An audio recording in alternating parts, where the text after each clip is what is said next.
Hello दोस्तों, तो ये कहानी है हमारे हीरो जोंगताई की, जो कि एक डूबते हुए बच्चे को बचाने के लिए खुद ही डूबकर मर गया। किस्मत से जोंगताई की सोल गॉड ऑफ लाइफ से मिलती है, जहां वो अपनी आखिरी सांसें ले रहे थे, इसलिए वो अपनी सारी की सारी पावर जोंगताई को देकर उसे रीइंकारनेट कर देते हैं। जोंगताई का रीइंकारनेशन एक ऐसे इंसान की बॉडी में होता है जो कि बहुत ही ज्यादा कमीना था। उसकी प्यारी सी वाइफ को छोड़कर बाकी सब लोग ही उससे नफरत करते थे। जोंगताई उस प्यारी सी लड़की का इतना सारा प्यार देकर खुद से वादा करता है कि आज के बाद मैं इसे कोई भी परेशानी होने नहीं दूंगा, बल्कि मैं खुद को साबित करूंगा ताकि ये सब लोग मेरी इज्जत करें। तो इस कहानी की शुरुआत गॉड रन से होती है, जहां पर God of life and God of death एक दूसरे से फाइट कर रहे थे। इन दोनों के दरमियान होने वाली ये जंग काफी ज्यादा खतरनाक लग रही थी, लेकिन दोस्तों आप लोग यही सोच रहे होंगे कि आखिर ये दोनों आपस में फाइट क्यों कर रहे हैं। तो मैं आप लोगों को बता दूं कि गॉड ऑफ लाइफ ने रीइंकारनेशन सिस्टम क्रिएट किया ताकि कोई भी इंसान मरने के बाद दोबारा से जन्म ले सके, जबकि दूसरी तरफ गॉड ऑफ डेथ ऐसा नहीं चाहता था। उसका मानना था कि एक चीज को मरने के बाद हमेशा हमेशा के लिए खत्म हो जाना चाहिए। इसलिए इन दोनों के दरमियान ये घमासान युद्ध हो रहा था, जहां पर गॉड ऑफ डेथ गुस्से में आते हुए अपने एक पावरफुल फॉर्मेशन को एक्टिवेट कर लेते हैं, जिसका इस्तेमाल करके वो थाउजेंड्स ऑफ स्वॉर्ड से गॉड ऑफ लाइफ पर हमला कर देता है। गॉड ऑफ लाइफ इस अटैक से खुद को बचाते हुए कहता है कि बस बहुत हुआ, अब मैं इस जंग को खत्म करने वाला हूँ, जिसके लिए वो वहां पर अपने डुअल ड्रैगन्स को समन कर लेते हैं। उनके ये ड्रैगन्स बहुत ही ज्यादा पावरफुल थे, जिसके बारे में गॉड ऑफ डेथ भी अच्छे से जानता था, इसलिए वो भी अपनी फाइनल फॉर्मेशन एक्टिवेट कर लेते हैं, जिसके अंदर से एक डिवाइन स्वॉर्ड सीधे इन्हीं ड्रैगन्स की तरफ आ रही थी। दोनों अटैक के एक दूसरे से टकराने की वजह से वहां पर एक बहुत बड़ा एनर्जी ब्लास्ट हो जाता है, जिसके वेव से टकराकर गॉड ऑफ डेथ की तो वहीं पर मौत हो गई थी। जबकि गॉड ऑफ लाइफ भी अपनी आखिरी सांसें ले रहे थे। वो अपने मैजिकल बॉल की तरफ देखते हुए कहते हैं कि क्या मेरे पास इतनी एनर्जी बची है कि मैं दोबारा से खुद को रीइंकारनेट कर सकूं। और अपनी एनर्जी चेक करने के बाद उन्हें मालूम होता है कि नहीं, ये एनर्जी तो कम है, मैं इसका इस्तेमाल करके रीइंकारनेट नहीं हो सकता, यानी आज के दिन मेरी लेगेसी यहीं पर खत्म होने वाली है। वो भी ये सब सोच रहे थे, तभी अचानक उन्हें वहां पर उड़ती हुई एक सोल दिखाई देती है, जिसे देखकर गॉड ऑफ लाइफ काफी ज्यादा हैरान हो गए थे। वो फौरन से जाकर उस सोल को ह्यूमन बॉडी में लाते हुए कहते हैं कि जोंगताई, तुम आखिर यहाँ पर क्या कर रहे हो। गॉड ऑफ लाइफ को सब लोगों के नाम याद थे। जोंगताई थोड़ा सोचकर बताता है कि मुझे तो बस यही याद है कि मैं एक बच्चे को बचाने की कोशिश कर रहा था, लेकिन शायद मैं ही डूबकर मर गया। गॉड ऑफ लाइफ उसकी ये बातें सुनकर अच्छे से समझ गए थे कि यहाँ पर क्या हो रहा है, इसलिए वो जोंगताई से कहते हैं कि मेरी बात कान खोल कर सुनो। मुझे लगता है कि तुम मर चुके थे, इसके बाद तुम्हारी सोल को हेवन की तरफ जाना था, पर शायद तुम गलती से भटक कर यहाँ पर पहुंच गए, यही तुम्हारी किस्मत है। अगर तुम चाहो तो मैं अपनी आखिरी बची हुई पावर्स का इस्तेमाल करके तुम्हें रीइंकारनेट कर सकता हूँ। जो सुनकर जोंगताई कहता है कि हाँ वो सब तो ठीक है, लेकिन मेरे पास इतने पैसे नहीं कि मैं आपको दे सकूं। गॉड ऑफ लाइफ जोंगताई की ये बेतुकी बातें सुनकर कहता है कि मुंह बंद रखो, और ये कहने के बाद वो अपनी सारी टेक्निक्स जो आज तक उसने अपनी पूरी लाइफ में सीखी थी, वो सारी की सारी जोंगताई की बॉडी में ट्रांसफर करना शुरू कर देता है। इस ट्रांसफरिंग प्रोसेस के बाद हम देखते हैं कि जोंगताई तो काफी ज्यादा पावरफुल महसूस कर रहा था, उसे बहुत ही खुशी हो रही थी, जबकि दूसरी तरफ गॉड ऑफ लाइफ धीरे धीरे करके मिट रहा था। वो जोंगताई से कहते हैं कि मैंने अपनी पावर्स तुम्हें इसलिए दी क्योंकि मैं मरने वाला हूँ, मेरा वक्त आ चुका है, मैं खुद को नहीं बचा सकता, मेरे पास आखिरी रीइंकारनेशन टेक्निक थी जो मैंने तुम पर इस्तेमाल की, इसलिए मुझे निराश मत करना। ये कहने के बाद गॉड ऑफ लाइफ अपने फायर ड्रैगन को जोंगताई की बॉडी में ट्रांसफर कर देते हैं ताकि वो रीइंकारनेट हो सके। इसके बाद हमें नीचे अर्थ का सीन दिखाया जाता है, जहां जोंगताई की सोल एक रूम में एंटर हो गई थी। जोंगताई जैसे ही अपनी आंखें खोलता है, उसके सामने एक लड़की बैठी हुई है। जोंगताई इससे पहले कि यहाँ पर होने वाली कोई भी चीज समझ पाता, तभी अचानक मेन दरवाजा ओपन होता है, जहाँ पर जोंगताई का फादर इन लॉ पहुंच चुका था। वो जोंगताई को एक पराई लड़की के साथ देखकर गुस्सा होते हुए कहता है कि आज तुम्हारी मेरी बेटी के साथ शादी है और उसके बावजूद तुम एक दूसरी लड़की के साथ अफेयर चला रहे हो। जोंगताई बेचारा यहाँ पर इससे पहले कि कुछ भी कह पाता, तभी अचानक वो साथ बैठी हुई लड़की एक्टिंग करना शुरू कर देती है, जो कि जोंगताई से कह रही थी कि तुमने मेरे साथ अच्छा नहीं किया। जोंगताई का फादर इन लॉ ये सुनकर और भी जरा गुस्से में जोंगताई की पिटाई लगाना शुरू कर देता है, जबकि दूसरी तरफ जोंगताई बेचारा तो कहता रह गया कि मैंने कुछ नहीं किया, लेकिन उसकी बात कौन ही सुने। वो लोग यूं ही जोंगताई की पिटाई करते करते उसे मैरिज हॉल के बाहर ले आते हैं, जहाँ पर लोग दूल्हे को यूं पिटता हुआ देखकर हैरान होते हुए कह रहे थे कि आखिर दूल्हे की पिटाई क्यों हो रही है। जिस पर पास में ही खड़ा एक लड़का कहता है कि मैंने तो सुना है कि वूज़ो एक बहुत ही बड़ा कमीना इंसान है, अपनी शादी के रात भी एक पराई लड़की के साथ सो रहा था। ये जानकर तो वहाँ पर मौजूद सब लोग जोंगताई को बुरा भला कह रहे थे। जोंगताई उन्हें समझाने की कोशिश कर रहा था, पर कोई उसकी बात नहीं सुनता। तभी अचानक वो सब लोग एक साथ कहते हैं कि ये देखो दुल्हन भी यहाँ पर आ गई। जो सुनकर जोंगताई उन सब लोगों को साइड पर हटाते हुए कहता है कि मुझे भी देखने दो कि मेरी दुल्हन कितनी खूबसूरत है। उसके ये कहते साथ ही वहाँ पर हम एक लड़की को देखते हैं, जो कि कैट वॉक करते हुए सीधा जोंगताई की तरफ आ रही थी। वो लड़की इतनी ज्यादा खूबसूरत थी कि जोंगताई को तो हार्ट अटैक आ जाता है। वो चिल्लाते हुए कहता है कि नहीं, मैं इस लड़की से शादी नहीं करने वाला। ये कहते हुए वो वहाँ से भागना चाहता था, पर कोई भी जोंगताई को भागने नहीं देता। तभी अचानक हमें जानने को मिलता है कि वो लड़की जोंगताई की वाइफ नहीं थी, बल्कि उन लड़कियों के पीछे एक और लड़की आ रही है, जो कि बहुत ही ज्यादा खूबसूरत है। उसके चलने का अंदाज, उसका चेहरा, उसके होंठ, सब चीजें बहुत ही ज्यादा खूबसूरत है। जोंगताई भी उसे देखकर हैरान हो गया था।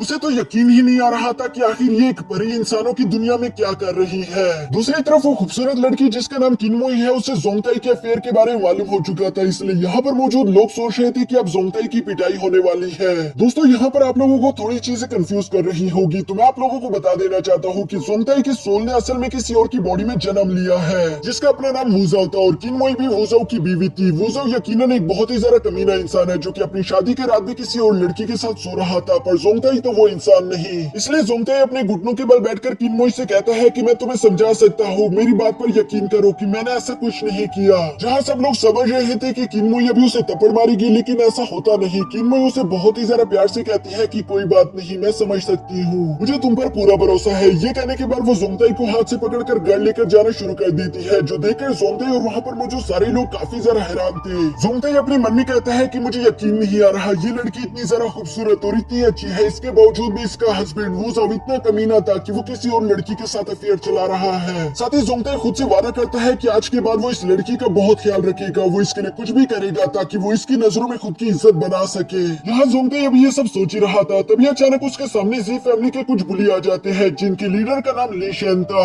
वो यहाँ पर जोंगताई को जाने से पहले फाइट के लिए चैलेंज कर देते हैं। वो उससे कहते हैं कि जोंगताई क्यों ना हम दोनों के बीच एक फाइट चैलेंज हो, जिसको अगर तुम जीत गए तो मैं तुम्हें बहुत सारे पैसे दूंगा, लेकिन अगर तुम हार गए तो तुम्हें अपनी बीवी यानी किनमोई को मेरे भाई के हवाले करना होगा। किनमोई ये सुनकर थोड़ा सा परेशान हो गई थी, जिसके चेहरे को देखकर ऐसा लग रहा था कि वुजाओ एक बहुत ही कमीना इंसान है, जो कि अगर यहाँ पर होता तो वो अपनी बीवी को जरूर दांव पर लगा देता, उसे पैसों से बहुत ही प्यार है। लेकिन दूसरी तरफ जोंगताई तो ऐसा नहीं था, इसलिए वो उसे मना करते हुए कहता है कि नहीं, मैं अपनी बीवी को शर्त पर नहीं लगा सकता, जो सुनकर तो किनमोई को शौक लगता है। जबकि दूसरी तरफ जोंगताई उसे लेकर यहाँ से जाने वाला था, लेकिन तभी अचानक जीशियन किनमोई के बारे में बुरा भला कहना शुरू कर देता है, जो बातें जोंगताई को बिल्कुल भी अच्छी नहीं लगती। इसलिए वो गुस्से के साथ यहाँ पर अपना पैर मारते हुए उससे कहता है कि मुझे तुम्हारी शर्त मंजूर है, मैं सिर्फ इस फाइट को तुमसे लड़ूंगा ताकि मैं तुम्हारी जान ले सकूं, क्योंकि कोई भी इंसान जो कि मेरी वाइफ के बारे में बुरा भला कहेगा, मैं उसे जिंदा रहने नहीं दे सकता। जोंगताई का ऐसा एटीट्यूड देखकर तो वो तीनों पुलिस भी काफी घबरा चुके थे। जबकि दूसरी तरफ जोंगताई किनमोई का हाथ पकड़कर उसे कहते हैं कि चलो हम चलते हैं। किनमोई को यहाँ पहली दफा जोंगताई पर बहुत ही ज्यादा प्यार आ रहा था, क्योंकि आज से पहले जोंगताई ने कभी भी उसके लिए ऐसा कुछ नहीं किया। इसके बाद हमें नेक्स्ट डे किन मेंशन का सीन दिखाया जाता है, जहाँ पर किनमोई का फादर जोंगताई पर काफी ज्यादा गुस्सा हो रहा था। वो जोंगताई को डांटते हुए कहता है कि तुम हमारी फैमिली के काबिल नहीं, तुम मेरी बेटी के काबिल नहीं, आखिर तुमने ये सब क्यों कर दिया, तुमने मुझे डिसअपॉइंट करने की सारी हदें पार कर दी है। यहाँ पर किनमोई अपने फादर को शांत कराने की कोशिश कर रही थी, लेकिन उसका फादर शांत होने का नाम ही नहीं ले रहा था। जोंगताई बेचारा तो कंफ्यूज था कि आखिर यहाँ पर हो क्या रहा है। वो अपने फादर इन लॉ को समझाने की कोशिश करता है कि अब मैं बदल चुका हूँ, यकीनन सब कुछ ठीक हो जाएगा, मैं बहुत मेहनत करूंगा।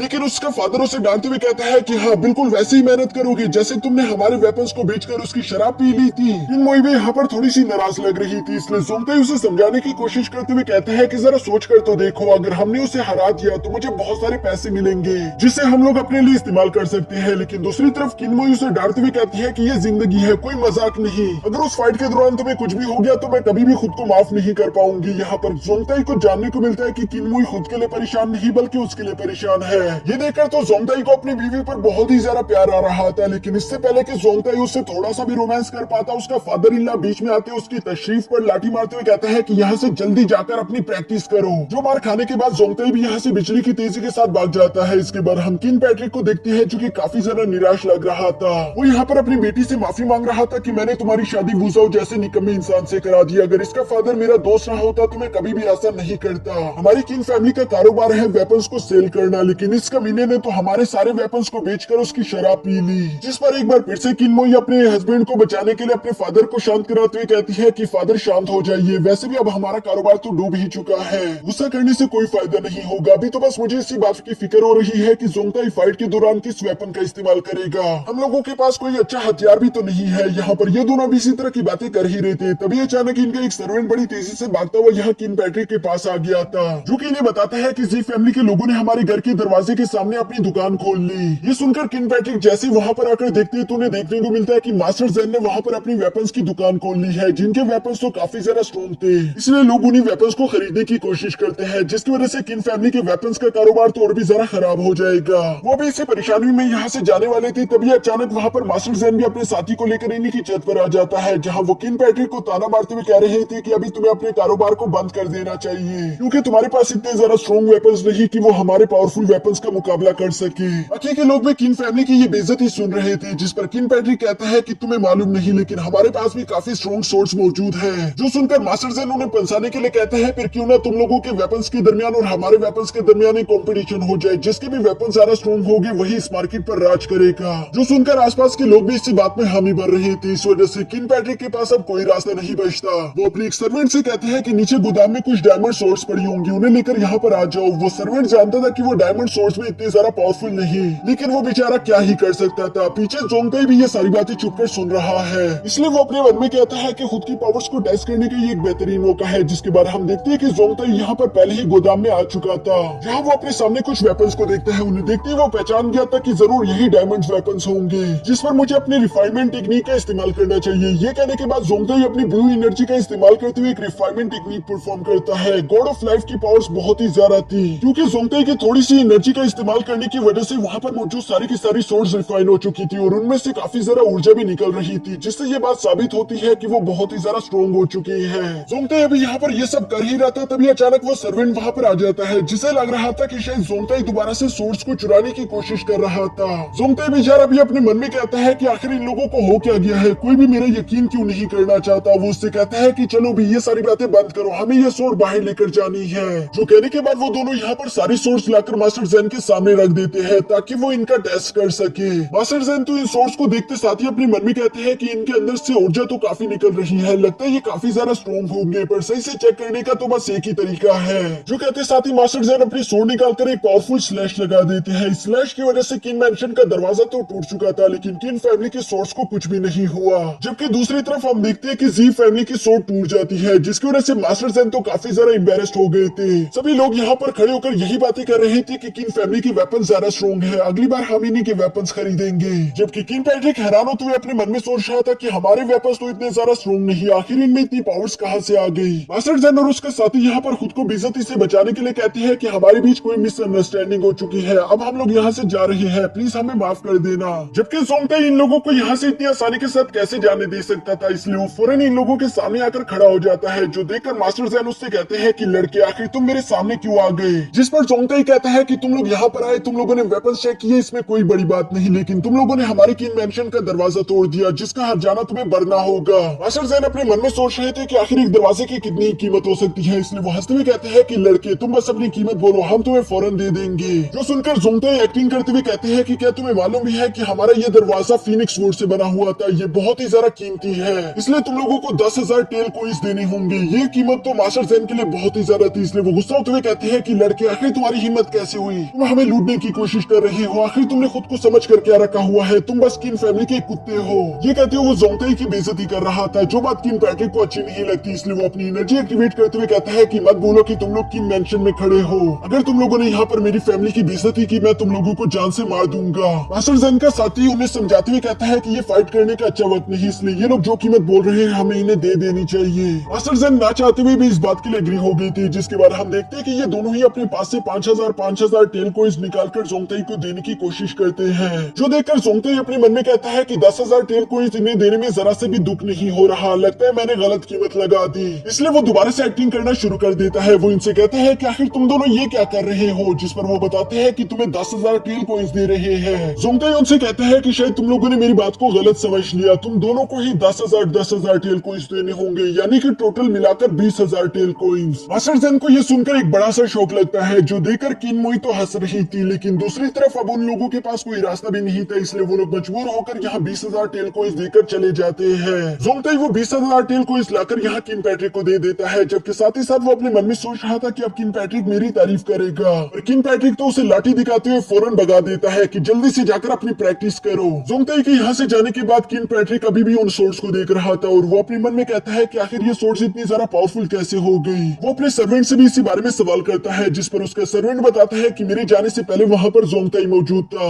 लेकिन जोंगताई तो इतना ज्यादा पावरफुल नहीं कि वो इन सोर्स को रिफाइन कर सके, फिर आखिर ये कैसे हो गया। इसके बाद हमें रात का सीन दिखाया जाता है, जहाँ जोंगताई कह रहा था कि आखिर पता नहीं ये वोज़ाओ किस किस्म का इंसान था, जिसकी वजह से मैं चाहे कुछ भी अच्छा काम कर लूं, किन पैट्रिक मुझ पर कभी भी यकीन नहीं करना चाहते, और मैं भी हार नहीं मानने वाला, मैं हर हाल में उनके भरोसे को जीत कर रहूंगा। ये सारी बातें कहने के बाद जोंगताई अपनी कल्टीवेशन करने के बारे में सोचता है, क्योंकि यहाँ पर काफी सारे मेटल वेपन्स पड़े हुए हैं। जोंगताई सोच रहा था क्यों ना गॉड ऑफ लाइफ के मैजिकल बॉल का इस्तेमाल करके मैं इन मेटल वेपन्स को एनर्जी में बदलकर एब्सॉर्ब कर लूं, जिसकी वजह से मैं अपने लेवल को ब्रेक थ्रू कर पाऊंगा। ये सब सोचते ही जोंगताई वहीं पर कल्टीवेशन करने के लिए बैठकर अपने मैजिकल बॉल की उसी फायर ड्रैगन को समन कर लेता है, जिसका इस्तेमाल करके जोंगताई ने वहां पर मौजूद मेटल को एक प्योर एनर्जी फॉर्म में बदल दिया था। उससे अब्सॉर्ब करते साथ ही हम देखते हैं कि जोंगताई का 1 लेवल अप हो चुका था। जोंगताई को तो इस बात का यकीन नहीं आता। इसके बाद हम देखते हैं कि जोंगताई वहां पर मौजूद बाकी की भी मेटल वेपन का इस्तेमाल करते हुए लगातार पूरी रात कल्टीवेशन करता है। इसके बाद सीन शिफ्ट होकर 2 नशे में डूबे हुए असैसिन्स पर आ जाता है, जिनके सामने ली शेन आ गया था। वो उन दोनों को पैसे देते हुए कहता है कि मैं चाहता हूँ तुम मेरे लिए वुज़ो को जान से मार दो। जो सुनकर वो दोनों नशेड़ी असैसिन कहते हैं कि क्या तुम्हें मालूम नहीं कि वुज़ो हमारा दोस्त है। जिस पर ली शेन हंसते हुए कहता है कि मुझे ये बात अच्छे से मालूम है और मैं ये भी जानता हूँ कि तुम लोग पैसे के लिए कुछ भी कर सकते हो। जिस पर वो असैसिन एक्टिंग करते हुए कहता है कि नहीं, वो हमारा दोस्त है, हम उसकी जान नहीं ले सकते। हाँ, अगर तुम हमारे पैसे बढ़ा दो तब हम कुछ सोच सकते हैं। जो सुनकर ली शेन हंसते हुए कहता है ठीक है, उसे मारने के बाद मेरे पास आ जाना, मैं तुम्हें 500 टेल कॉइंस और भी दे दूंगा। इसके बाद सीन शिफ्ट होकर वापस से जोंगताई पर आ जाता है, जिसने अपनी कल्टीवेशन पूरी कर ली थी। वो खुद से कहता है कि मैं काफी ज्यादा स्ट्रॉन्ग महसूस कर रहा हूँ। ऐसा लगता है कि मैंने अपनी ब्लड एनर्जी लेवल 6 को भी पार कर लिया, लेकिन एग्जैक्ट लेवल को पहचान पाना भी के लिए मेरे लिए मुश्किल है। जोंगताई अभी ये सब सोच ही रहा था, तभी अचानक वो दोनों असैसिन यहाँ पर गोदाम का दरवाजा तोड़ते हुए अंदर आकर सीधा जोंगताई पर हमला करना शुरू कर देते हैं। जिन्हें डॉज करते हुए जोंगताई उनकी तरफ देखकर कहता है कि मेरी मेमोरीज के हिसाब से तो तुम दोनों शी सी और शी लैन हो। मुझे तो लगता है कि तुम दोनों मेरे दोस्त थे, फिर आखिर तुम दोनों मुझ पर हमला क्यों कर रहे हो। जो सुनकर वो दोनों हंसते हुए यहाँ पर जोंगताई का मजाक बनाते हुए कहती है कि तुम बहुत ही ज्यादा बेवकूफ हो, हम तुम्हारा बस इस्तेमाल करते थे ताकि हम लोग फ्री की शराब पी सके, हमने कभी तुम्हें अपना दोस्त माना ही नहीं। ये सुनकर जोंगताई को काफी ज्यादा गुस्सा आ गया था। वो अपनी तलवार निकालते हुए कहता है कि तुम दोनों मेरे दोस्त थे, मैं तुम्हें दोस्त समझता था, इसलिए मैं तुम लोगों को आखिरी मौका दे रहा हूँ, यहाँ से चले जाओ। लेकिन वो लोग जोंगताई की बात नहीं मानते, बल्कि वो आगे बढ़ते हुए जोंगताई पर हमला करना शुरू कर देते हैं, जिसकी वजह से हमें इन दोनों के दरमियान एक जबरदस्त फाइट देखने को मिलती है। ये दोनों भाई ही यहाँ पर जोंगताई को काफी ज्यादा हल्के में ले रहे थे, क्योंकि उनमें से एक भाई जोंगताई के साथ फाइट कर रहा था, जबकि दूसरा चिल करते हुए कह रहा था कि जोंगताई तुम हमें कभी नहीं हरा सकते, क्योंकि हम दोनों ही ब्लड लेवल 6 पर है, जबकि तुम ब्लड लेवल 3 पर हो, तुम हमें नहीं हरा सकते। वो यहाँ पर ये सारी बातें कह ही रहा था, जबकि पीछे की तरफ हम देखते हैं कि जोंगताई उसके भाई पर एक जोरदार हमला करते उसकी जान ले लेता है। जोंगताई का ये खतरनाक किलर रूप देखकर तो उसकी हालत खराब हो गई थी। वो जोंगताई से माफी मांगते हुए कहता है कि प्लीज भाई मुझे माफ कर दो, मुझसे गलती हो गई, मैं मरना नहीं चाहता, अगर तुम मुझे बख्श दोगे तो मैं तुम्हें उस आदमी का नाम बता सकता हूँ जिसने हमें यहाँ पर भेजा है। जबकि दूसरी तरफ जोंगताई धीरे धीरे उसके पास आकर अपने एक ही स्प्लैश से उसे जान से मार देता है। साथ ही साथ वो कहता है कि मुझे उसका नाम जानने की कोई जरूरत नहीं, क्योंकि जब भी वो मेरे सामने आएगा मैं उससे भी जान से मार दूंगा। यहाँ पर ये सारे नजारे ऊपर से एक डीमन गर्ल भी देख रही थी, जो कि जोंगताई की तारीफ करते हुए कह रही थी कि आखिर ये बात किसने सोची होगी कि किन फैमिली का नकारा सानी लाइक छुपा हुआ मार्शल आर्ट मास्टर है। जोंगताई इस डीमन गर्ल को देखकर ही पहचान गया था कि ये मिस याओ याओ है, जो कि असैसिनेशन के काम करती है, लोग इसे पैसे देकर किसी को भी मरवा सकते हैं। इवन इसने किन फैमिली के लिए भी काफी काम किया। और अफसोस की बात तो ये है कि इसने मुझे यहाँ पर इन दोनों असैसिन्स को मारते हुए देख लिया। शायद इसको मेरी सीक्रेट्स के बारे में भी मालूम हो चुका हो, इसे यहाँ से जिंदा जाने नहीं दे सकता। ये सब सोचते हुए जोंगताई अपनी तलवार से उसको मार देना चाहता था, और तभी अचानक जोंगताई की स्पिरिट आइज एक्टिवेट हो जाती है, जिसकी वजह से मालूम हो चुका था कि याओ याओ तो वैसे भी मरने वाली है, उसके दिल पर एक गहरा जख्म है। इसलिए जोंगताई याओ याओ से कहता है कि तुम्हें अपनी बीमारी का इलाज करा लेना चाहिए, दिल का जख्म तुम्हें जान से मार देगा। मिस याओ याओ तो उसकी ये बात सुनकर काफी ज्यादा हैरान हो गई थी, क्योंकि आज तक उसने कभी भी किसी को अपनी इस बीमारी के बारे में नहीं बताया। वो इस बात को पब्लिक नहीं होने देना चाहती थी, इसलिए वो सोच रही थी कि अब मुझे जोंगताई को मारना होगा। वो भी यहाँ पर ये सब सोच ही रही थी। तभी अचानक जोंगताई कहता है कि मैं वैसे इसका इलाज कर सकता हूँ, जिस पर मिस याओ याओ हैरानगी के साथ रुकते हुए उससे सवाल करती है कि क्या सच में तुम मेरी इस बीमारी का इलाज कर सकते हो,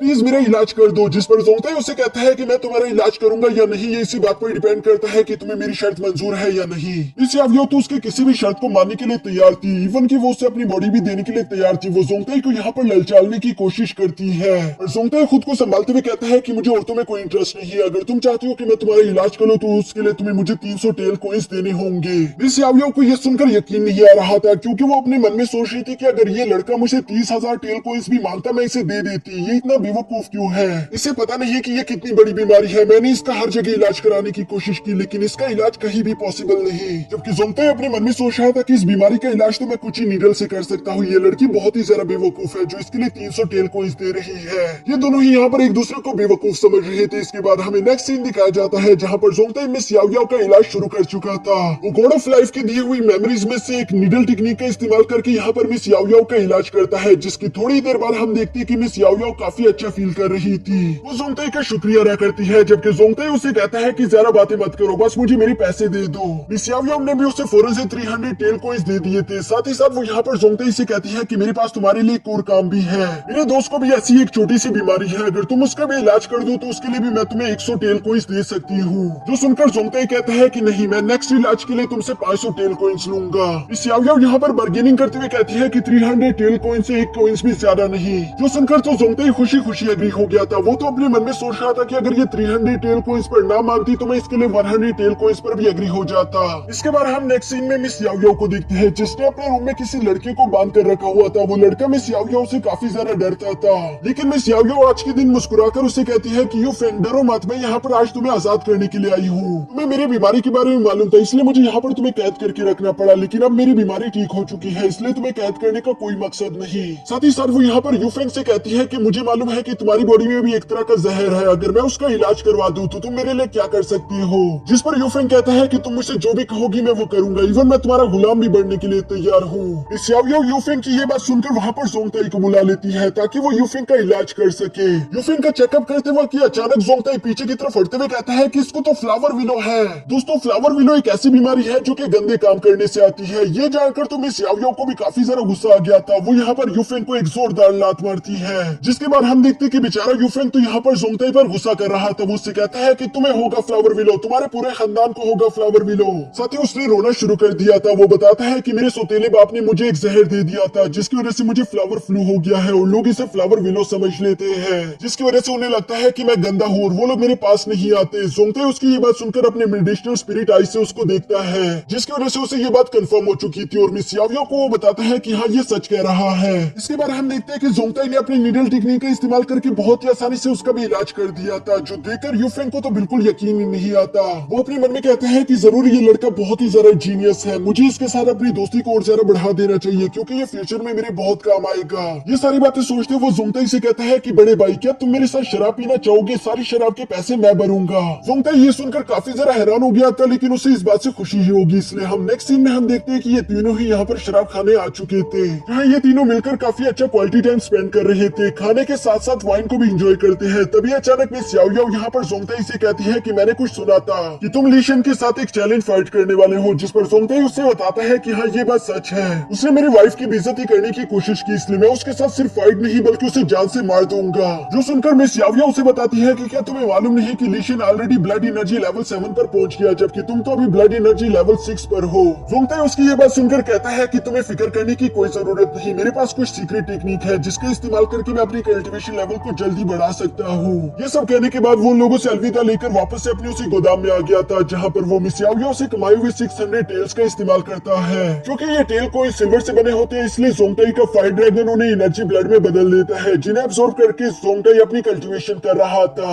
बाहर से मिस याओ याओ और यू फेंग भी उसकी कल्टीवेशन मेथड को नोट कर रहे थे, जहाँ उसके गोदाम में से काफी ज्यादा लाइट निकल रही थी। उन्हें तो समझ ही नहीं आ रहा था कि आखिर जोंगताई किस तरह की टेक्निक का इस्तेमाल कर रहा है, जबकि दूसरी तरफ जोंगताई को हम देखते हैं जिसने अपनी हाफ कल्टीवेशन कंप्लीट कर ली थी। वो खुद से कहते हैं कि मैंने सिर्फ 300 टेल कॉइंस का इस्तेमाल किया और ऑलरेडी मैं ब्लड एनर्जी लेवल 9 पर पहुंच चुका हूँ। मुझे सुबह होने से पहले बाकी के 300 टेल कॉइंस को भी अब्सॉर्ब करना होगा ताकि मैं फाइट के लिए खुद को तैयार कर सकूं। इसके बाद हमें नेक्स्ट डे मॉर्निंग का सीन दिखाया जाता है, जहाँ पर जी फैमिली और किन फैमिली के दरमियान एक टूर्नामेंट शुरू हो चुका था। इस टूर्नामेंट के दरमियान दोनों ही फैमिली के वॉरियर्स को एक दूसरे के साथ फाइट करनी है और जो भी टूर्नामेंट को जीतेगा वही मार्केट पर पूरे साल राज करेगा। और इस टूर्नामेंट के दौरान हम देखते हैं कि जी फैमिली का ली शेन तो बहुत ही ज्यादा पावरफुल था, उसने किन फैमिली के ऑलरेडी 4 वॉरियर्स को हरा दिया था। यानी कि किन फैमिली अगर एक और राउंड को हारी तो वो लोग इस कंपटीशन से बाहर हो जाएंगे, इसलिए ली शेन और बाकी के सब लोग यहाँ पर किन फैमिली का मजाक बना रहे थे। दूसरी तरफ अब किन फैमिली के पास फाइट करने के लिए कोई अच्छा वॉरियर भी नहीं बचा था, इसलिए किन पैट्रिक सोच रही थी कि नेक्स्ट फाइट के लिए मुझे ही जाना चाहिए। और तभी अचानक वहाँ पर एक हीरो की एंट्री के साथ जोंगताई आ जाता है, जो कह रहा था कि नेक्स्ट फाइट मैं करूंगा।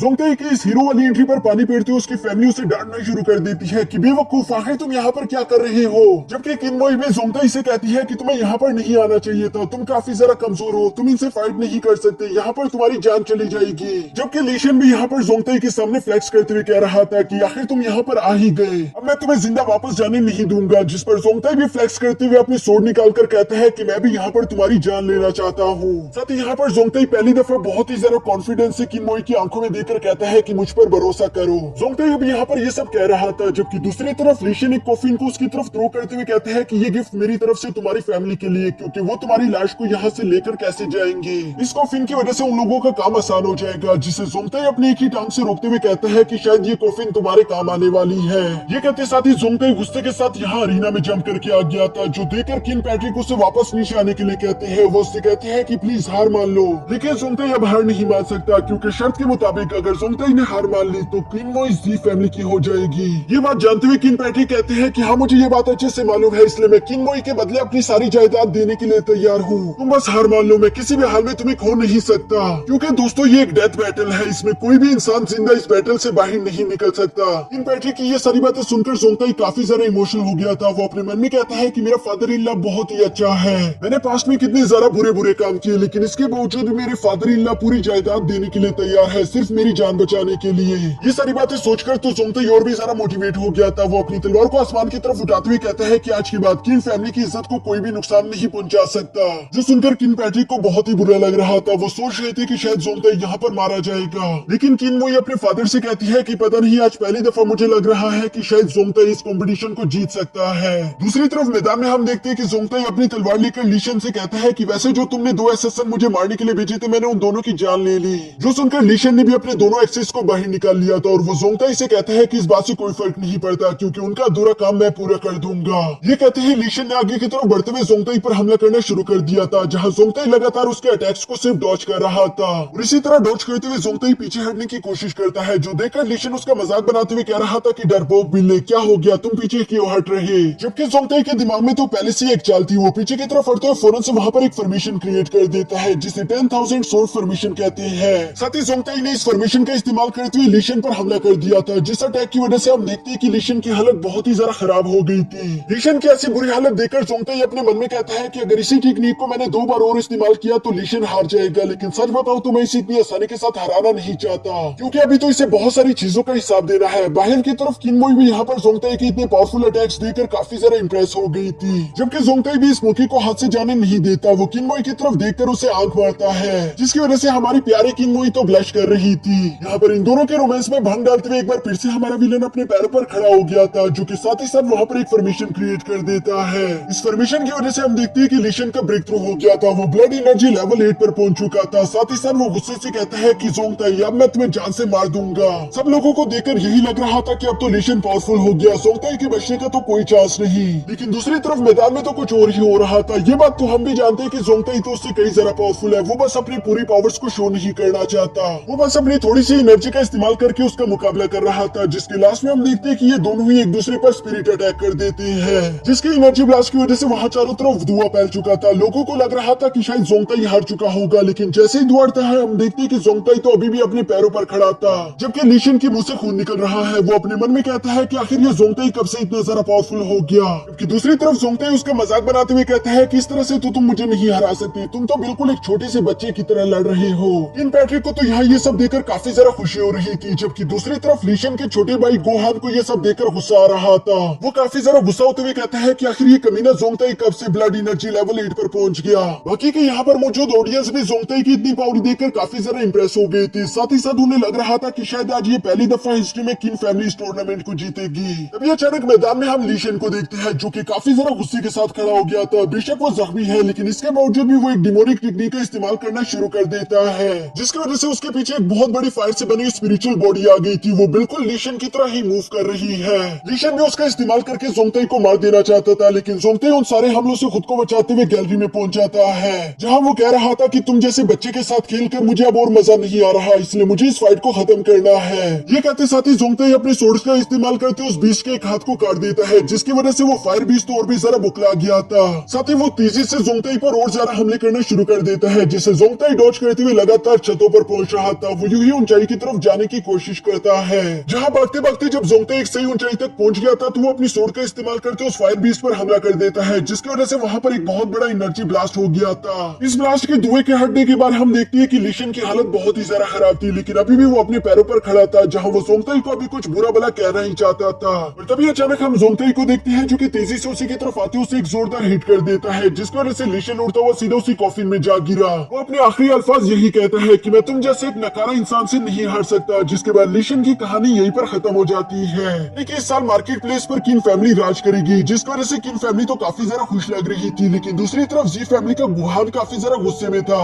वो जोंगताई को दोबारा से एक फाइट के लिए चैलेंज चैलेंज करता है, जिस पर जोंगताई खुद का इंटरेस्ट नहीं दिखा रहा था। वो जानता था कि जरूर गोहान एक बड़ी सी शर्त लगाएगा और यहाँ पर बिल्कुल ऐसा ही होता है। वो जोंगताई को रोकने के लिए एक शर्त लगाते हुए कहता है कि अगर तुमने ये फाइट जीत ली तो मैं तुम्हें दूसरी मार्केट में दे दूंगा, जिसकी वजह से किन फैमिली इस साल डबल मुनाफा कमा पाएगी। जोंगताई तो ये सुनकर काफी ज्यादा खुश हो गया था, क्योंकि असल में जोंगताई का यही प्लान था। जबकि दूसरी तरफ किनमुई और किन पैट्रिक जोंगताई को रोकने की कोशिश करते हैं। वो उससे कहते हैं कि बिल्कुल भी उसकी बात मत मानो, वो तुम्हारी फाइट मास्टर ज़ेन से करवाना चाहते हैं। Master Zen already blood energy level 9 पर है, तुम उनके साथ फाइट नहीं कर सकते। जबकि गोहान यहाँ पर आगे आकर कहता है कि मैं इसे फोर्स नहीं कर रहा, अगर ये चाहे तो ये फाइट कर ले, अगर ना भी चाहे तो भी मैं इसे मना नहीं करूंगा। मैं बस समझ जाऊंगा कि जोंगताई डरपोक है और वो अपनी बीवी के पीछे छुप रहा है। जोंगताई उसकी ये बात सुनकर एक्टिंग करते हुए गुस्सा होकर कहता है कि ठीक है, मुझे तुम्हारी ये शर्त मंजूर है, मैं दूसरी फाइट लड़ने के लिए तैयार हूँ। जो देखकर गोहान भी काफी खुश हो गया था, उसे लग रहा था कि अब मास्टर ज़ेन इसे जान से मार देंगे। जबकि साथ ही साथ वो यहाँ पर जोंगताई से कहता है कि चूंकि तुमने मर्दों वाला काम किया,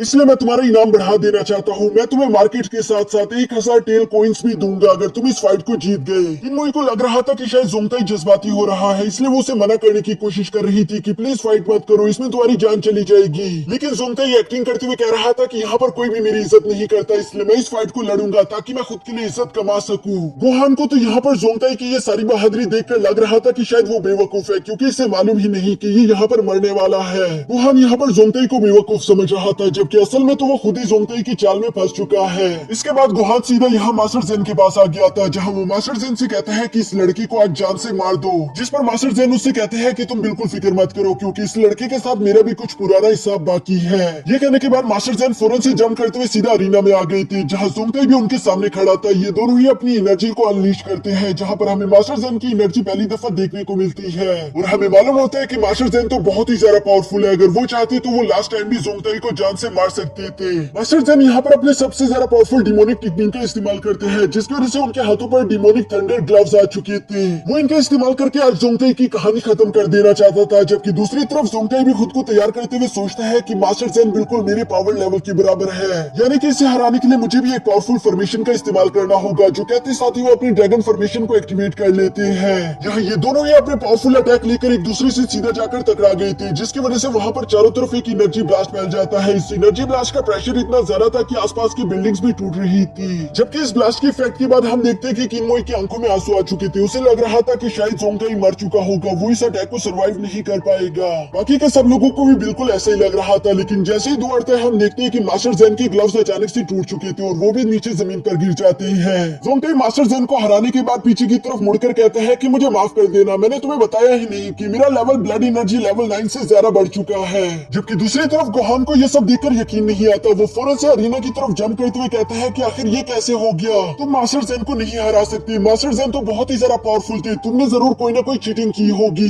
जोंगताई उसकी ये बात सुनकर कहता है कि मैंने कहा ना कि मेरा पावर लेवल ज्यादा हो चुका है, मुझे बार बार एक बात कहने का शौक नहीं। अब मुझे मेरे 1000 टेल कॉइंस दे दो ताकि मैं यहाँ से जा सकूं। गोहान ना चाहते हुए भी अपने एक सर्वेंट से कहता है कि इसके 1000 टेल इसको लाकर दे दो, जिसे लेने के बाद जोंगताई तो काफी ज्यादा खुश लग रहा था। गोहान को तो यहाँ पर जोंगताई पर काफी ज्यादा गुस्सा आ रहा था। वो तो इसे जिंदा जाने नहीं देना चाहता, लेकिन किन पैट्रिक भी यहाँ पर मौजूद है, इसलिए गोहान फिलहाल कुछ न कहते हुए अपने साथियों को लेकर वहाँ से रवाना हो गया था। जबकि साथ ही साथ वो अपने मन में कह रहा था कि जोंगताई तुम्हें मैं जरूर देखूंगा, तुम मुझसे बच नहीं सकते। यहाँ उसके जाने के बाद किन पैट्रिक तो पहली दफा यहाँ जोंगताई की तारीफें कर रहे थे। वो उससे कहते हैं कि मुझे यकीन नहीं आता, तुम तो काफी ज्यादा स्ट्रॉन्ग और बहादुर हो चुके हो, साथ ही तुमने हमारी किन फैमिली के लिए काफी अच्छा काम किया। जोंगताई उनसे कहता है कि हाँ मुझे माफ कर देना, मैंने पास में बहुत बुरे काम किए थे, लेकिन मैं अब आपको यकीन दिलाता हूँ कि मैं सुधर चुका हूँ। जिस पर किन पैट्रिक कहता है कि हाँ मुझे इस बात का यकीन आ गया। साथ ही वो जोंगताई से कहते हैं कि तुमने जो दरवाजे के लिए 20,000 टेल कॉइंस लिए थे वो भी मैंने तुम्हारे लिए बचा के रखे हैं, अब चूंकि तुम सुधर चुके हो तो मैं वो तुम्हें दे दूंगा।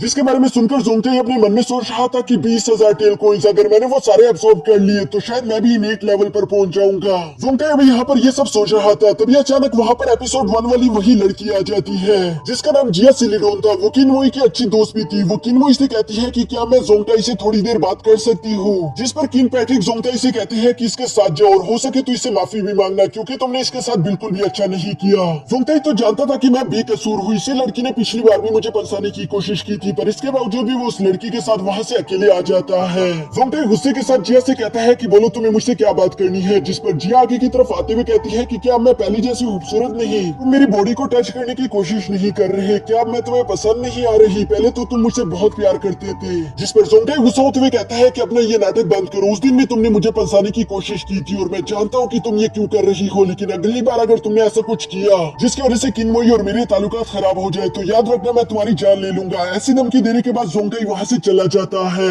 जबकि जिया गुस्सा होते हुए कह रही थी कि चाहे कुछ भी हो जाए मैं तुम्हें हर हाल में हासिल करके रहूंगी। इसके बाद नेक्स्ट सीन में हम जोंगटाई को देखते हैं जो कि यहाँ सिटी में आ चुका था। उसका मूड जिया की वजह से काफी जरा खराब था। तभी अचानक रास्ते में उसे यूफेंग मिल जाता है जो कि जोंगटाई से कह रहा था कि ब्रदर तुम्हारा मूड खराब है, क्यों ना हम दोनों मिलकर ब्लू लाइट एरिया चले जहाँ हम लोग मिलकर खाना खाएंगे, साथ ही वहाँ पर बहुत ही खूबसूरत लड़कियां भी होगी। ये कहती है वो जोंगटाई को अपने साथ वहाँ पर ले गया था। जोंगटाई तो यहाँ पर सिर्फ खाना खाने के लिए आया हुआ था, जबकि यूफेंग लड़कियों के साथ एंजॉय करता है। जोंगटाई उससे कह रहा था कि अब मुझे यहाँ पर आना कम करना होगा क्योंकि मैं सुधरना चाहता हूँ। वो भी यहाँ पर ये सब कह ही रहा था, तभी अचानक वहाँ पर उसके फादर इन लॉ आ जाते हैं जो कि काफी सारा गुस्से में लग रहे थे। वो जोंगटाई से कहते हैं कि मुझे लगा था कि तुम सुधर चुके हो, पर जैसे ही मैंने तुम पर भरोसा करना शुरू किया तभी तुम दोबारा से यहाँ पर लड़कियों के साथ मजा करने आ गए। तुम बहुत ही जरा बुरे हो। जोंगटाई तो उन्हें समझाने की कोशिश करना चाहता था, पर उसके फादर लॉ उसकी एक भी बात नहीं सुनती और वो यहाँ पर जोंगटाई की अच्छी से पिटाई लगा देते हैं। यूफेंग अपने भाई को यूं पीटता हुआ देखकर पहले सोचता है कि क्या अपने भाई की मदद करूं, लेकिन फिर वो सोचता है कि नहीं, अपने खाने पर ध्यान दो। खाना तुम्हारा क्या बिगाड़ सकता है, जबकि उसका फादर इन लॉ तो तुम्हारा हुलिया बिगाड़ देगा। साथ ही साथ वो अपने मन में सोचता है कि इसलिए मैं शादी नहीं करना चाहता क्योंकि फादर इन लॉ बहुत ही खतरनाक होता है। इसके बाद नेक्स्ट सीन में हम जोंगटाई को गोदाम में देखते हैं जहाँ पर किन पैट्रिक उसे मारता मारता वापस ले आया था। यहाँ आने के बाद जोंगटाई को काफी ज्यादा पछतावा हो रहा था। वो कहता है कि आखिर मैंने क्यों उस बेवकूफ यूफेंग की बात मान ली। इतनी मुश्किल से तो मैंने किन पैट्रिक का भरोसा जीता था, साथ ही साथ वो मुझे 20,000 टेल कोइंस भी देने वाले थे, लेकिन सब कुछ मेरे हाथ से चला गया। अब मैं अपनी कल्टीवेशन कैसे करूंगा। ये सब सोचते हुए अचानक से उसे 1000 टेल कोइंस के बारे में याद आ गया था जो कि उसने गुहान से शर्त में जीते थे। इन कोइंस को अपने पास से निकालते हुए जोंगटाई कहता है क्या हुआ अगर मेरे पास 20,000 टेल कोइंस नहीं हुए, एटलीस्ट मेरे पास 1000 टेल कोइंस तो है। मैंने 600 टेल कोइंस को एब्सॉर्ब करके अपनी पावर लेवल को पीक पर पहुंचा दिया था। अगर मैंने इन 1000 टेल कोइंस को एब्सॉर्ब कर लिया तब तो मेरी पावर और भी ज्यादा बढ़ जाएगी। ये कहने के बाद हम देखते हैं कि जोंगटाई ने वहीं पर बैठकर अपने मैजिकल बॉल का इस्तेमाल करके अपनी कल्टीवेशन को शुरू कर दिया था। लेकिन इस बार हम देखते हैं कि जोंगटाई का फायर ड्रैगन थोड़ी अजीब तरीके से उसका कल्टीवेशन कर रहा था। उसके 1000 एनर्जी ड्रॉप कंबाइन होकर 10 एनर्जी ड्रॉप्स में बदल चुके थे जिनका कलर भी चेंज होकर ब्लू हो गया था। जोंगटाई जैसे उनमें से एक एनर्जी ड्रॉप को अब्सॉर्ब करने की कोशिश करता है तो उसको काफी ज्यादा दर्द होता है। साथ ही साथ उसे महसूस होता है कि ये तो बाकी एनर्जी ड्रॉप से काफी ज्यादा पावरफुल है। इसे एक एनर्जी ड्रॉप की वजह से जोंगटाई की पावर्स कई गुना बढ़ चुकी थी, जो देखकर जोंगटाई खुश होते हुए कहते हैं कि बेशक इससे मुझे काफी ज्यादा पेन हो रहा है, लेकिन ये बात भी सच है कि इसकी वजह से मेरी पावर लेवल काफी तेजी से अपग्रेड हो रहे हैं, तो मुझे हर हाल में इन सबको एब्सॉर्ब करना ही होगा, चाहे फिर इस कल्टीवेशन मेथड में मुझे कितनी ही तकलीफ क्यों न झेलनी पड़े। ये कहने के बाद हम देखते हैं कि जोंगटाई ने अपनी कल्टीवेशन को यूं ही जारी रखा। वो लगातार एक के बाद एक एनर्जी ड्रॉप को एब्सॉर्ब करना शुरू कर देता है, जहाँ साथ ही साथ वो दर्द से जोरों के साथ चिल्ला भी रहा था। उसकी चीखें बाहर छत पे बैठी हुई यूफेंग और मिस याओयाओ को सुनाई दे रही थी। मिस याओयाओ कहती है कि आखिर ये लड़का है क्या, ये दिन में ही अपनी सीक्रेट टेक्निक का इस्तेमाल करके 3-4 दफा अपना लेवल ब्रेक थ्रू कर लेता है। अगर ऐसे ही चलता रहा तो ये तो बहुत ही ज्यादा स्ट्रॉन्ग हो जाएगा। जबकि यूफेंग तो इस बात से खुश था क्योंकि जितना जोंगटाई ज्यादा ताकतवर होगा उतना ही वो यूफेंग के ज्यादा काम आ पाएगा। यहाँ दूसरी तरफ हम देखते हैं कि जोंगटाई ने अपनी कल्टीवेशन कंप्लीट कर ली थी। उसकी बस लास्ट ही एनर्जी ड्रॉप बची थी जिससे वो अब एब्सॉर्ब नहीं कर सकता क्योंकि उसकी एनर्जी काफी कम हो चुकी है। वो सोच रहा था कि इस लास्ट वाली एनर्जी बॉल को मैं बाद में रिफाइन कर लूंगा, तभी अचानक उसके पेट से आवाज आती है जिस पर जोंगटाई कहता है कि मुझे भूख लगी है। फादर इन लॉ भी कितने ज्यादा अजीब है, उन्होंने मुझे सही से खाना भी खाने नहीं दिया, मुझे अब भूख लगी है। इस टाइम तो कोई रेस्टोरेंट भी ओपन नहीं होगा। जोंगटाई अब यहाँ पर ये सब सोच रहा था, तभी अचानक पीछे से किनमोई आ जाती है जिसके हाथ में खाने वाला टिफिन भी था। वो जोंगटाई से कहती है कि क्या तुम मेरे साथ खाना खाना चाहोगे, जो देखकर तो जोंगटाई काफी ज्यादा खुश हो गया था। वो फौरन से किनमोई के पास आकर कहता है कि तुमने तो मेरी दिल की बात सुन ली, हाँ मैं तुम्हारे साथ खाना खाना चाहता हूँ। किनमोई ब्लश करते हुए उसे अपने साथ गार्डन में ले आती है जहाँ पर हम देखते हैं कि जोंगटाई तो काफी भुक्कड़ों की तरह खाना खा रहा था और साथ ही साथ वो कहता है कि मेरी बीवी तो काफी अच्छा खाना बनाती है। दूसरी तरफ किनमोई शर्माते हुए यहाँ पर जोंगटाई से कहती है कि शी फैमिली में एक फंक्शन होने वाला है, क्या तुम मेरे साथ वहाँ पर जाना पसंद करोगे। जो सुनकर तो जोंगटाई को लग रहा था कि शायद किनमोई ने फाइनली मुझे एक्सेप्ट करना शुरू कर लिया, इसलिए जोंगटाई रोमांटिक होते हुए यहाँ पर किनमोई को किस करने की कोशिश करता है, पर किनमोई उससे खुद को छुड़ाकर फौरन वहाँ से भाग गई थी। जोंगटाई को यह देखकर काफी जरा हैरानगी होती है। वो हैरान होते हुए कहता है कि मैं तुम्हारे साथ शी फैमिली के फंक्शन में जाने के लिए तैयार हूँ और मैंने और भी कोई बुरा काम नहीं किया, फिर तुम मुझसे दूर क्यों जा रही हो।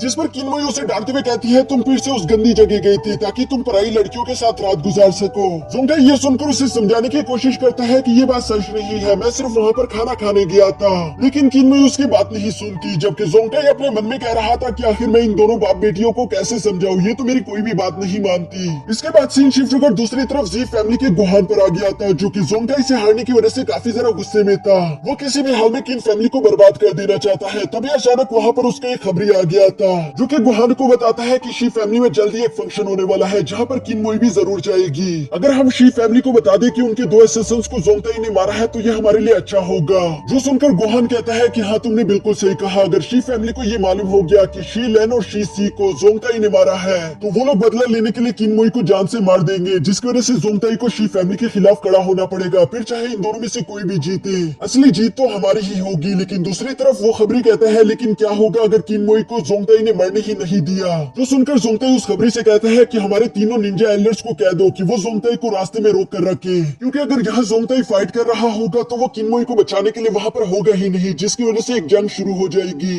वो खबरी ऐसा करने के लिए रवाना हो गया था। इसके बाद हमें नेक्स्ट सुबह का सीन दिखाया जाता है, जहाँ जोंगटाई तेजी से शी फैमिली की तरफ भाग रहा था। साथ ही वो कहता है कि किन मोई ने आखिर ऐसा क्यों किया, वो मुझे लिए बगैर खुद ही अकेली चली गई, ये उसके लिए बिल्कुल भी ठीक नहीं होगा। मैंने शी फैमिली के 2 असैसिन्स को जान से मार दिया है। अगर उन लोगों को ये बात मालूम हो गई तो वो लोग किन मोई को नुकसान पहुंचा सकते हैं। ये बात सोचते हुए लगातार यूं ही जोंगटाई भागता हुआ जा रहा था। शी फैमिली तक जाने का सफर काफी ज्यादा लंबा है। इसी तरह लगातार भागते हुए बिना कुछ खाए पिए जोंगटाई को कई रातें और कई दिन गुजर जाते हैं। वो इसी तरह रात में आगे की तरफ बढ़ते हुए अब शी फैमिली के काफी ज्यादा करीब पहुंच चुका था। लेकिन तभी अचानक वो महसूस करता है कि उसके आसपास कोई मौजूद है, जो कि उसका पीछा कर रहा है। इसलिए जोंगटाई भी छत से नीचे आ जाता है। जोंगटाई को नीचे काफी ज्यादा किलिंग ऑरा महसूस हो रहा था, इसलिए उसने अपना वेपन फौरन से बाहर निकाल लिया था। तभी अचानक हम देखते हैं कि वहाँ पर एक साथ ही बहुत सारे निंजा वॉरियर ने जोंगटाई पर हमला करना शुरू कर दिया था, जिससे जोंगटाई आसानी के साथ कॉम्बैट करना शुरू कर देता है। बेशक वो निंजा वॉरियर अपने आप में काफी महान थे, लेकिन जोंगटाई उन सबको काफी आसानी के साथ हरा देता है, जैसे कि वो उसके सामने कुछ भी नहीं। लेकिन तभी अचानक हम देखते हैं कि वहाँ पर तीनों वही एल्डर्स निंजा आ चुके थे, जो कि फौरन से जोंगटाई पर हमला कर देता है। जोंगटाई उन लोगों के अटैक से खुद को बचाते हुए समझ गया था कि इन सब लोगों को यहाँ पर गुहान ने ही भेजा होगा, ताकि मैं शी फैमिली की उस फंक्शन तक ना पहुंच सकूं। जबकि दूसरी तरफ वो तीनों ग्रेट निंजा यहाँ पर जोंगटाई को देखकर कह रही थी कि क्या गुहान ने हमें इस बच्चे को मारने के लिए भेजा है, इसे मारना तो काफी ज्यादा आसान काम होगा। जो सुनकर जोंगटाई खुद की तलवार को रेडी करते हुए उनसे कहता है कि अगर तुम लोग आजमाना चाहो तो आजमा सकते हो। जो सुनकर वो तीनों ग्रेट निंजा ही गुस्से में आकर जोंगटाई पर हमला करने के लिए जंप कर देते हैं। और इसी के साथ हमारा सीजन 1 कंप्लीट हो जाता है। दोस्तों, इसका सीजन 2 भी मैंने एक्सप्लेन करके अपने सेकंड चैनल पर अपलोड कर दिया, जिसका लिंक मैंने नीचे डिस्क्रिप्शन में दे दिया है, तो उसे भी जाकर चेकआउट कर लो। और बाकी के सीजन भी मैं वहीं पर अपलोड करने वाला